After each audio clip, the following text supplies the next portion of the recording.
السلام عليكم، اللهم صل وسلم وبارك على سيدنا محمد. عاملين ايه؟ وحشتوني جدا جدا من الفيديو اللي فات. صباحكم فل وياسمين، صباحكم معطر بذكر الله.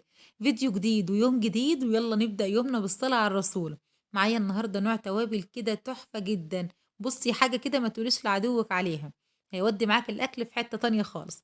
وهنعمل كمان الغدا كده مع بعض، غدا سهل وسريع وفيديو كده خفيف.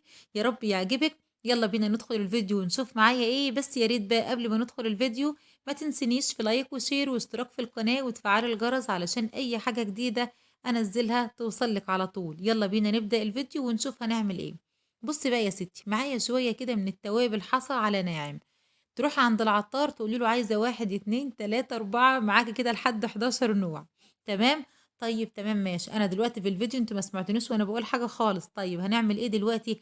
همليكي دلوقتي واحدة واحدة كده، واكتبي معايا شوية البهارات التحفة اللي هيودوا معاك الأكل في حتة تانية خالص. تمام. يلا بينا كده نقول واحدة واحدة مع بعض.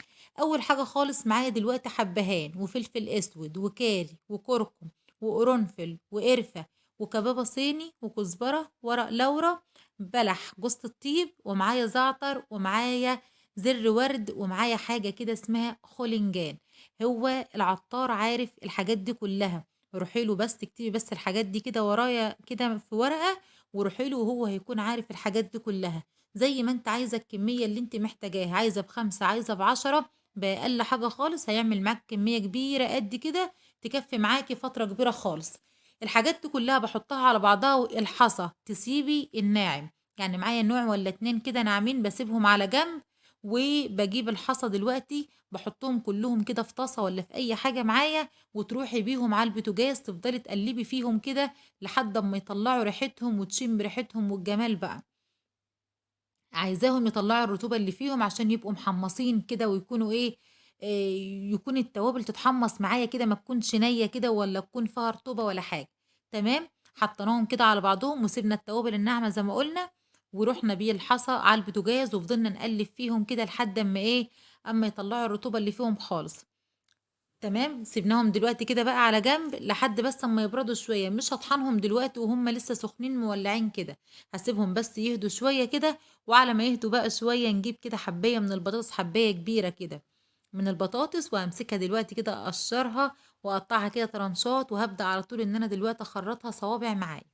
تمام كده. واحده واحده كده مع بعض، ونمشي كده في الفيديو واحده واحده مع بعض، ويا ريت ما تزهقوش مني بقى. أيوه كده، هاقطّعها كده. أنا ما رضيتش أطحن التوابل دلوقتي لإنها كانت سخنة جدًا أوي، يعني كانت سخنة لسه نازلة من على البوتاجاز، فما رضيتش إن أنا أطحنها. هاقلِّب فيها كده، وبرضه حتى بعد ما نزّلتها من على البوتاجاز باحس يعني خايفة اللي تحت يتحرق، لإن طبعًا الطاسة بتبقى سخنة أوي، فبرضه بادّي لها كده كل شوية تقليبة كده لحد أمّا تهدى خالص. كنت قطّعت دلوقتي البطاطس معايا، هامسكها بقى دلوقتي كده أدّي لها شطفة كده، وهاحط عليها شوية من المَيّة وهاسيبها دلوقتي، هارجّعها ورا كده خالص. نلم بقى قشر البطاطس ده كده والبطاطس اللي معايا الزيادة دي، ونرميهم كده في الباسكت، وكده خلاص خلصنا من البطاطس. يالّا بقى كده نجيب معايا كده ربطة خس كبيرة كده حلوة، هامسكها دلوقتي أقطّعها كده وأضبّطها، نرجّع بس التوابل دي ورا كده عشان ما فيش قشاية تيجي فيها ولا عفارة ولا حاجة. أنا لمّا باجي أعمل خس، حتى لو جايبة ربطة خس كبيرة وكده، أنا باشوف على قد أكل النهارده. تمام. لان انا مش بغسل الخاصية سليمة، لان بيبقى فيها تراب وطين، ومش مهما ما تغسلي فيها برضو بتفضل شايلة طينة وكده. انا بجيب طبعا الخاصية باخد منها على قد اللي انا هستعمله النهاردة او هاكله النهاردة، وبمسك الخاصية كده انضفها من بره واشيل الراس بتاعتها، واقطعها 4 تربع، بقطع على قد حجم الخاصية برضو معاكي. اذا كانت كبيرة قوي تقطعيها 4، صغيرة شوية بتقطعيها مثلا على 3 اجزاء كده علشان تغسليها، تطلع التراب والطين اللي فيها وجواها كلها. ومعايا برضو البصل زي ما انت شايفة كده بمسكه برضو، اغسله برضو كده، اشيل برضو الكفر اللي هو بره ده، واشيله كده اقطعه من تحت والراس بتاعته واظبطه كده، وبعد كده احط الخضار ده كله كده على بعضه، واروح بقى تحت الحنفيه اديله غسله حلوه كده، واملى عليه البوله كده تكون ميه، وهاجي انزل عليه شويه من الخل وهنقعهم برضو. الحاجات اللي اعرف اعملها على طول اول باول كده، الحاجات يعني في اولويات. حاجه زي البطاطس دي قطعيها وسيبيها. حاجه زي التوابل برضو، عايزه مثلا هستبر شويه مثلا لما يعني تبرد وتهدى شويه اعملها واركنها. الخضار برضو كمثل كده يعني. تمام. اعملي حاجتك كده واحده واحده، هتحسي نفسك فايقه، وتيجي وقت الاكل يعني بصي مش هتحسي ان انت ملبوخه خالص. عندي بقى حد مش بيحب البصل الاخضر، فهعمل لها يا دوبك هي بصلايه واحده بس. هنعملها برضو بطريقة حلوة قوي. بصي ممكن تاكليها كده، مش هتحسي بقى فيها بحرقان ولا تحسي فيها بأي حاجة خالص. بقولك يعني ممكن تاكليها كده. تمام.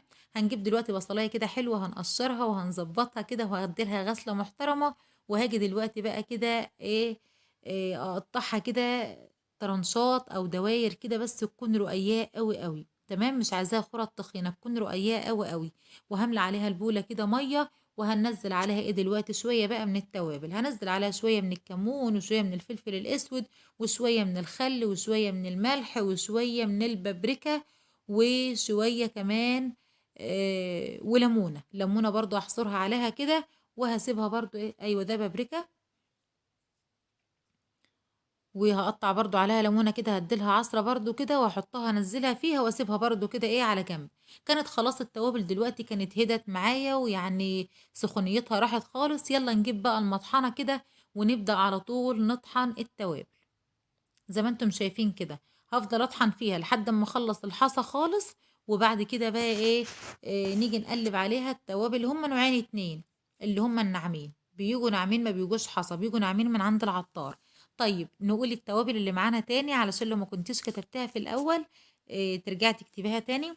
معايا دلوقتي كده حبهان، وفلفل اسود، وكاري، وكركم، وقرنفل، وقرفة، وكبابة صيني، وكزبرة، ورق لورا، وبلح جوز الطيب، وزعتر، وزر ورد، وخولنجان. ايوه خولنجان هي اسمها كده. اكتبي الحاجات دي كلها، كل البهارات دي عندك كده في ورقه. وروحي عند العطار قولي له مثلا انا عايزه من ده ب15، عايزه من ده ب10، عايزه يعني في حاجات هتيجي ب5 كمان. حاجه زي زر الورد ده بتيجي مثلا ب5 جنيه. الحاجات فاهمه انت، الحاجات اللي هي بتنفش كتير دي. يعني حاجه مثلا زي الكزبره ممكن برضو تجيبي ب5 جنيه، لان برضو يعني بتفرق كتير كده. كده يعني. انما مثلا الحبهان مثلا هات ب15، هات ب20، لانه غالي. الفلفل الاسود برضو غالي، بتجيبه برضو مثلا ب15 ب20. فاهمه انت كده يعني. انت ظبطي بقى على حسب على حسب اللي عندك. بيعمل معاكي كميه حلوه قوي على فكره. ممكن تقولي مثلا ب5 ب10، لا، هاتي انت بس ب5 وب10، وهتحطيهم التوابل كلها على بعضها وما تطحنيها. هتلاقي معاكي كميه حلوه جدا جدا جدا، وهيكفيكي كتير قوي. لان اقل حاجه منه يعني بصي بتعمل احلى شغل بصراحه. هبدأ دلوقتي بقى كده. انا عن نفسي انا مليت جوز براطيم كده صغيرين. هملى ده كده واحد، ملات اللي هم ايوه دولت. وهملى ده كمان كده. والباقي معايا بقى كده هحطه برضو ببرطمان يكون ازاز، وهعينه في التلاجة، وهسيبه بقى لما اللي عندي يخلص. كده خلصنا كده من التوابل. يلا بقى كده كده طاسة بقى كده نضيفة، وفيها شوية زيت. وهبدأ على طول ان انا احمر دلوقتي البطاطس. هحط اول دور دلوقتي كده يتحمر، واطلعه. وتاني دور بقى احطه على البوتاجاز برضو كده. وبعد كده بقى هنروح نعمل شوية مش هنعمل سلطة بقى، بس هنقطع كده شوية حاجات ترانشات كده برضو لزوم الأكلة بتاعتنا النهاردة. هناكل ايه النهاردة؟ حاجة حلوة قوي. حاجة حلوة حادقة، على حسب بقى، شوفي انت بقى. نطلع بس البطاطس كده، ونحط اول دور ده بقى تاني دور. وبعد كده نروح بقى نشوف بقى هنعمل ايه. نجيب بقى شوية طماطم بقى كده، وشوية من الخيار وشوية من الفلفل. ونقطع الكلام ده كده طرنشات. مش عايزينه مش عايزينه سلطة ولا حاجة خالص. كانت البطاطس تحميره كانت حلوة قوي، كان طعمها زي السكر حرفيا. نسيب ده بقى كده يتحمر على ما على ما نقطع بس شوية الطماطم دول كده.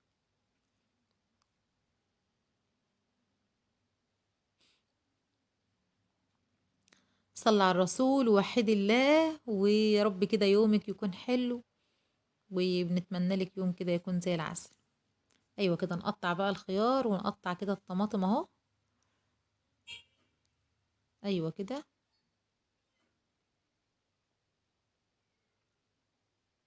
معايا برضو كده قرنين من الفلفل برضو كده هقطعهم، ومعايا بقى الشطة، بس هحط الشطة كده ايه تكون سليمة، مش هقطعها بقى ولا حاجة.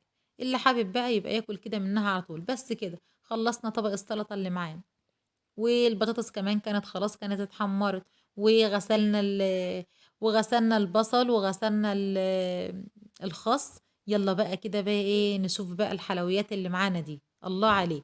بصي، جوزي النهارده راح جاب لنا فسيخ، كان تحفة جدا حرفيا، كان زي العسل. بس شوف الراجل عامل لنا فيه ايه، ملكفتهن ولا انا مش عارف. شوفي شوفي شوفي قد ايه، لفوا قد ايه، والورق بقى وغير الورق وغير الاكياس، انا مش عارفه ايه ده مكفينه. المهم يعني لمينا كده الورق والاكياس والحاجات دي كلها في قلب الكيس كده، وحطينا كده ورقة من الفيل. ويلا بقى كده ايه ننضف الفسيخ بتاعنا. ايوه نلم كمان البتاع اللي كلها ملح وبتاع وقشر وحاجات دي، نحطها بقى في الكيس عشان نروق الدنيا قدامنا كده، علشان ايه ما نلبخش نفسنا كده. بتجيبي بقى الفسيخاية، تمسكيها بقى كده بالسكينة، تشيلي بقى كل القشر اللي بره ده، ما تخليش اي قشر خالص عشان ما يضايقكيش في الاكل. وما يعني انت عارفه الرجاله بقى، يعني ظبط لهم كده الحاجه وحطها لهم حلو قدامهم كده، هم ناقصين بص ناكلهم في بقهم كمان. وتيجي بقى من عند الراس من فوق، تقومي جايه شايله الحته اللي فوق خالص، يعني اعتبرها اللي عند الزور دي. قومي جايه شايلاها كده بالمقص او بالسكينه كده، علشان الراس تطلع ما فيهاش اي لحم خالص. تمام. وبعد ما تعمليها بقى كده من بره، وتشيلي الراس وتشيلي اي زعانف ولا اي حاجه، اي حاجه خارج السمكه، اي حاجه طالعه من السمك كده ايه تشيليها. وبعد كده بقى ايه بمنديل بقى من عندك كده او من غير منديل اي حاجه، تقومي جايه بس حايشه البطن بتاعتها كده وتنضفيها. بس المنديل بقى بيمسح بقى البطن، بيخليها لك بيضه زي القشطه كده. هنا كانت في حته قشريه والله جت في عينيا، وجعت لي عينيا خالص لانها حادقه مالحه خالص. بس يلا الحمد لله، الله المستعان. نمسك بقى ايه السمك بقى ايه زي ما بقول لك كده، الفسيخ ننضفه بقى كده، نضفيه تنظيفه حلوه كده، لان بصي الفسيخ بيبقى حساس شويه، لازم يكون متنضف علشان ايه الراجل بالذات يكون فيه نفس كده للاكل كده. تمام. بس كده نشيل كده البطن ونشيلها كده نحوشها. وبعد كده بقى ايه بالسكينه بقى كده برضو لو في اي حاجه لازقه ولا كده. وبس كده خلاص. ننضف بقى الفسيخ كله، وبعد ما نخلص نقوم جايين شايلين الورقه ديت، ولا كأن كان عندنا فسيخ ولا كأن كان عندنا حاجه خالص. كده الدنيا زي الفل. يلا بقى كده ننضف كده الحتة قدامنا، ونرص بقى اكلنا وخلاص كده ايه غدانا كده جاهز كده. الخضار اهوت، البصل والخس كده خلص، ونضفنا كمان الفسيخ، وعملنا طبق السلطة المتين بتاعنا الخضار بتاعنا، وحمرنا البطاطس، وده كمان البصل اللي عملناه عشان اللي مش بتحب البصل الاخضر. وكمان العيش اهوت زي ما انتم شايفين، كان لسه جاي النهارده وكان سخن كده وطري وكان زي الفل. الله عليه. وبس كده خلصنا الغدا بتاعنا النهارده، وغدانا كده خلص. ونحط كمان كده طرنشات من الليمون عشان اللي عايز يعصر ليمون قدامه، ونحط كمان ليمونه واتنين كده كمان سلام عشان اللي محتاج ليمون تاني يحط. وبس كده خلاص، كده خلصنا الفيديو بتاعنا النهارده وخلصنا يومنا. رقم ما خلصنا غدانا كده خلاص، احنا خلصنا يومنا. ناخد بقى الاكل الحلو ده ونروح بقى نقعد كده نتغدى. وبعد ما نتغدى بقى تعالى بس نشوف بس الاكل من قريب كده. بص الاكل، بص البطاطس، بص البصل اللي احنا عاملينه طرنشات، بص الفسيخ الزبده المسكر ده، مسكر هو مش حادق، هو مسكر عسل نحله اصلا. وشويه الخضار بتاعنا وشويه الحاجات بتاعتنا. هنا كنا خلصنا خلاص الغدا، قالوا لنا عايزين نشرب حاجة ساقعة، عملنا لهم الحاجة الساقعة. وبس كده ويومنا خلص بقى، ونروح نرتاح شوية بقى، نروح بقى نرتاح شوية. بس كده خلاص يومنا خلص والفيديو بتاعنا خلص. ويا رب بقى يكون الفيديو عجبكم، ويا ريت بقى الفيديو لو عجبك ما تنسنيش في لايك وشير واشتراك في القناة وتفعل الجرس علشان يوصلك اي حاجة جديدة انزلها على طول. بحبك في الله. وسلام عليكم. عيالي عمالين يقولوا انت هتشربي، قلت لهم اه انا عطشان.